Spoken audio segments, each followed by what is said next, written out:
السلام علیکم ورحمۃ اللہ وبرکاتہ۔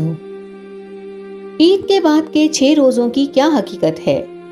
کیا یہ واجب ہے یا بدعت؟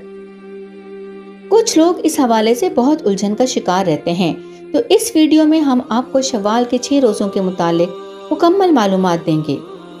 رمضان المبارک کے ختم ہوتے ہی عید منائی جاتی ہے، جو کہ یکم شوال کو ہوتی ہے۔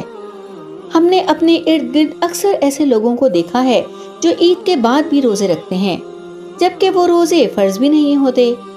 تو ہم آپ کو بتاتے چلیں کہ شوال کے ان 6 روزوں کی کافی فضیلت اور اہمیت بیان کی گئی ہے۔ خیال رہے کہ شوال کے 6 روزے واجب نہیں بلکہ مستحب ہیں۔ رکھ لیے جائیں تو اجر و ثواب، اور نہ رکھیں تو گناہ نہیں، کیونکہ یہ نفلی عبادت ہے۔ شوال کے 6 روزوں کی اہمیت ہمیں مختلف احادیث مبارکہ سے ملتی ہے۔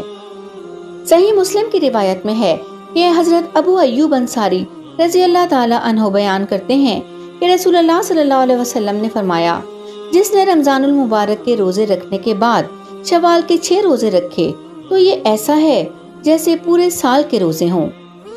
اس حدیث مبارکہ کی وضاحت کریں تو یہ آسانی سے سمجھا جا سکتا ہے کہ رمضان کے روزے 10 مہینوں کے روزوں کے برابر ہیں اور شوال کے 6 روزے 2 ماہ کے روزوں کے برابر ہیں۔ تو اس طرح ان روزوں کو رکھنا پورے سال کے روزے رکھنے کے برابر ہے۔ شوال کے ان روزوں کے کیا فائدے ہیں؟ یہ روزے اس لیے تحفے کے طور پر ہمیں دیے گئے ہیں کیونکہ جو نقائص اور کمی بیشی ہماری رمضان کے مہینوں میں رہ گئی ہے، اسے شوال کے روزے رکھ کر پوری کر لی جائے، کیونکہ انسان کامل نہیں، اس سے کہیں نہ کہیں بھول چوک رہ جاتی ہے، تو بہتر ہے کہ روزے رکھ کر ان کوتاہیوں کا ازالہ کر لیا جائے۔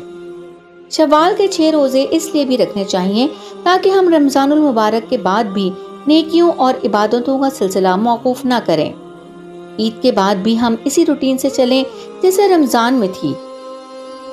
نفلی عبادت کا ویسے بھی اللہ کے ہاں بہت انعام ہے۔ اس بارے میں ایک سوال جو بار بار پوچھا جاتا ہے وہ یہ ہے کہ کیا یہ روزے اکٹھے رکھنے چاہیے یا الگ الگ؟ یکم شوال یعنی عید کے روز روزہ رکھنے کی سختی سے ممانعت ہے۔ یکم شوال کے بعد سے آپ روزے رکھ سکتے ہیں۔ ہر کوئی اپنی سہولت کے مطابق یہ روزے اکٹھے بھی رکھ سکتا ہے اور الگ الگ بھی۔ اس بارے میں کسی قسم کا حکم نہیں ہے کہ لازمی اکٹھے ہی رکھے جائیں، تو اپنی آسانی کو ملحوظ خاطر رکھیں۔ کچھ لوگ رمضان کے چھوٹ چکے روزوں کی قضا شوال کے دنوں میں روزہ رکھ کر پوری کر لیتے ہیں، مگر یہ رمضان کے روزوں کی قضا ہی سمجھی جائے گی، اس کا شوال کے روزوں کے اجر سے کوئی تعلق نہیں۔ تو پہلے رمضان کے چھوڑے ہوئے روزوں کی قضا کی جائے اور پھر شوال کے روزے رکھے جائیں تو بہتر ہے۔